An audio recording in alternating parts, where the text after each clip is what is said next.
Hindi television ইন্ডাস্ট্রির জনপ্রিয় জুটি দেবীনা বন্দ্যোপাধ্যায় ও গুরমিত চৌধুরীর বাড়িতে এবার চুরির ঘটনা। সোশ্যাল মিডিয়ায় গুরমিত নিজেই জানিয়েছেন সেই কথা। একই সঙ্গে অভিযুক্ত হিসেবে তার বাড়ির পরিচালিকার কথাও উল্লেখ করেছেন গুরমিত। অভিনেতা তার পোস্টে লিখেছেন, বাড়ির কাছে সাহায্য করার জন্য আমাদের এক নতুন সহকারী এসেছিলেন, তিনি এই কাণ্ড ঘটিয়েছেন। চুরি করার পর তিনি পালিয়ে যান। আমাদের সৌভাগ্য যে আমাদের দুই সন্তান সুরক্ষিত রয়েছে। ভাগ্যিস আমি সেই সময় ওদের কাছে ছিলাম। আমরা সবাই সুস্থ আছি, আপনারাও সতর্ক থাকবেন নিজের বাড়িতে কাউকে কাজে নেওয়ার আগে। সম্প্রতি 8 ঘন্টার বেশি কাজ না করার মন্তব্যে বিতর্কে জড়িয়েছিলেন অভিনেত্রী দীপিকা পাড়ুকোন। এবার সেই প্রসঙ্গে অভিনেত্রীর পাশে দাঁড়ালেন অভিনেতা পঙ্কজ ত্রিপাঠী। অভিনেতা বলেন, দিনে দিন 16 থেকে 18 ঘন্টা হয়ে যেত আমার শুটিং ফ্লোরে কাজ করতে করতে। একটা সময় সেই কাজের সময় টেনে টেনে বাড়ানো হতো, যার কোনো মানে হয় না। ফ্লোরে বাকি কলাকুশলীরাও কাজে আগ্রহ হারাতেন। আমি শুধু এটাই বলতে চাই, আমরা অভিনেতারাও মানুষ। আগামী 14 আগস্ট মুক্তি পেতে চলেছে দেব শুভশ্রী জুটির শেষ ছবি ধূমকেতু। ইতিমধ্যেই দেবের প্রযোজনা সংস্থা থেকে এই খবর প্রকাশ্যে জানিয়ে দেওয়া হয়েছে। বহু চর্চিত এই সিনেমা প্রচারে অভিনেত্রী শুভশ্রী কি থাকবেন?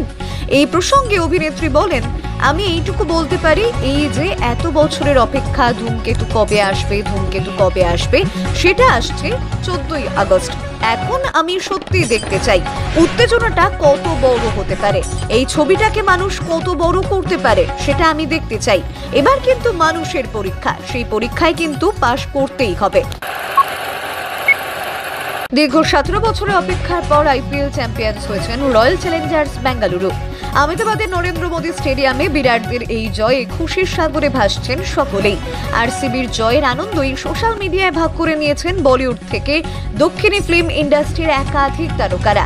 নিজের ইনস্টাগ্রাম স্টোরিতে বিরাট কোহলির একটি ছবি পোস্ট করে উচ্ছ্বাস প্রকাশ করেছেন বলিউড তারকা রণবীর সিং। অন্যদিকে আরসিবির এই জয়ের খবরে দারুণ খুশি দক্ষিণী সুপারস্টার আল্লু অর্জুনও। এক্স হ্যান্ডেলে শুভেচ্ছা জানিয়ে পুষ্পা লিখেছেন, অপেক্ষার অবসান অবশেষে। এই জয়ের জন্য আমরা 18 বছর অপেক্ষা করছি। আরসিবি টিমকে অনেক শুভেচ্ছা। দীর্ঘদিন অভিনেত্রী দীপিকা কক্করের যকৃতের বাঁদিকে ধরা পড়েছিল টিউমার। অস্ত্রোপচার করতে দেরি হওয়ায় ওই টিউমারে বাসা বেঁধেছে ক্যান্সারের জীবাণু। মঙ্গলবার অস্ত্রোপচার হবে, সেটা আগেই জানিয়েছিলেন অভিনেত্রীর স্বামী শোয়েব ইব্রাহিম। প্রায় 14 ঘন্টা ওটিতে ছিলেন অভিনেত্রী। এখন কেমন আছেন তিনি? শোয়েব জানান, আল্লাহর কৃপায় সবকিছু ঠিকঠাক হয়েছে। দীপিকা বর্তমানে আইসিইউতে আছে, ব্যথা আছে, তবে সে এখন স্থিতিশীল এবং ঠিক আছেন। आप देख रहे हैं न्यूज़ UNI।